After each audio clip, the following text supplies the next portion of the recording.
இளைஞர்கள் இல்லா உலகமில்லை, சாதி இல்லா சமூகமில்லை. இளைஞர்கள் நினைத்தால் சாதியை இல்லாமலும் ஆக்கலாம். அனைவருக்கும் வணக்கம். சாதிய வன்கொடுமைகள் இல்லா இளைஞர் இந்தியா என்ற தலைப்பை கேட்க இனிமையாக தான் இருக்கிறது. அப்படி ஒன்று நடந்தால் அதைவிட சிறப்பு ஒன்றுமில்லை. இன்றைய இளைஞர்களே நாளைய பாரதம் என்று சொல்வதுண்டு. இளைஞர்கள் என்பவர்கள் சுறுசுறுப்பானவர்கள், எதிலும் சிந்தித்து செயல்படுபவர்கள். அவர்கள் நினைத்தால் இந்த பாரதத்தையே மாற்றி காட்ட முடியும். சாதி என்பது இன்று உருவானது அல்ல, பல நூற்றாண்டுகளுக்கு முன்பே உருவானது. அதாவது பிராமணன், சத்திரியன், வைசியர், சூத்திரன் என்று மக்களை பாகுபடுத்தினார்கள். அதாவது பிரம்மாவின் தலையிலிருந்து வந்தவர்களை பிராமணர்கள் என்றும், கரங்களிலிருந்து வந்தவர்களை சத்திரர்கள் என்றும், தொடையிலிருந்து வந்தவர்களை வைசியர்கள் என்றும், காலிலிருந்து வந்தவர்களை சூத்திரர்கள் என்றும் அழைத்தார்கள். இவ்வாறு சமுதாயத்தின் வேர்களில் பின்னி பிணைக்கப்பட்டுள்ள இந்த சாதியை இளைஞர்கள் நினைத்தால் மட்டுமே உடைத்தெறிய முடியும். சாதி இரண்டொழிய வேறில்லை என்று ஔவையார் கூறுகிறார். சாதிகள் இல்லையடி பாப்பா, குல தாழ்ச்சி சொல்லல் பாவம் என்று பாரதியார் கூறுகிறார்.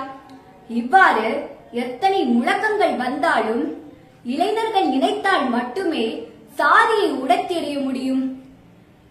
பள்ளிகளில், வேலை செய்யும் இடங்களில் சக மாணவர்களே சக மாணவனை சாதியின் பெயரை சொல்லி அறிவாளால் வெட்ட முயற்சிடும் காட்சி நம் நாட்டில் நடந்து கொண்டுதான் இருக்கிறது. பல சாதிய வன்கொடுமைகள் இளைஞர்களின் தலைமையிலும் அவர்களின் கண்காணிப்பிலும் நடந்து கொண்டிருக்கிறது என்றால் அதைவிட ஒரு வருத்தமளிக்கிற செயல் எதுவும் இல்லை. இத்தகைய சாதி இல்லா இந்தியாவை உருவாக்க என்ன செய்யலாம்? முதலில் ஒவ்வொரு வீடும் அதற்காக ஒத்துழைக்க வேண்டும். தனது உடன் பயிலும் மாணவனை, வேலையில் இருப்பவர்களை சாதியை தவிர்த்து மனிதன் என்ற ஒரு நோக்குடன் மட்டுமே அவனை காண வேண்டும்.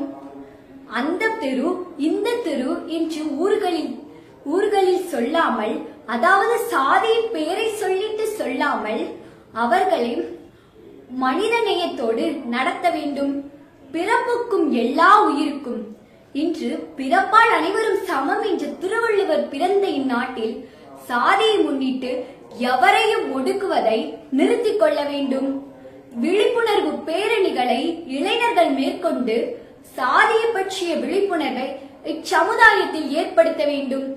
எங்கு சாதியால் வன்கொடுமைகள் நடந்தாலும் அதற்கு குரல் கொடுப்பவர்கள் இளைஞர்களாக இருக்க வேண்டும். இறுதியாக, சாதி என்னும் போதையில் மூழ்கி தள்ளாடி கொண்டிருக்கும் இச்சமுதாயத்தை சாமர்த்தியமாக வெளிக்கொண்டு வர இளைஞர்கள் மட்டுமே முடியும் என்று கூறி என் உரையை நிறைவேற்றிக் கொள்கிறேன். நன்றி, வணக்கம்.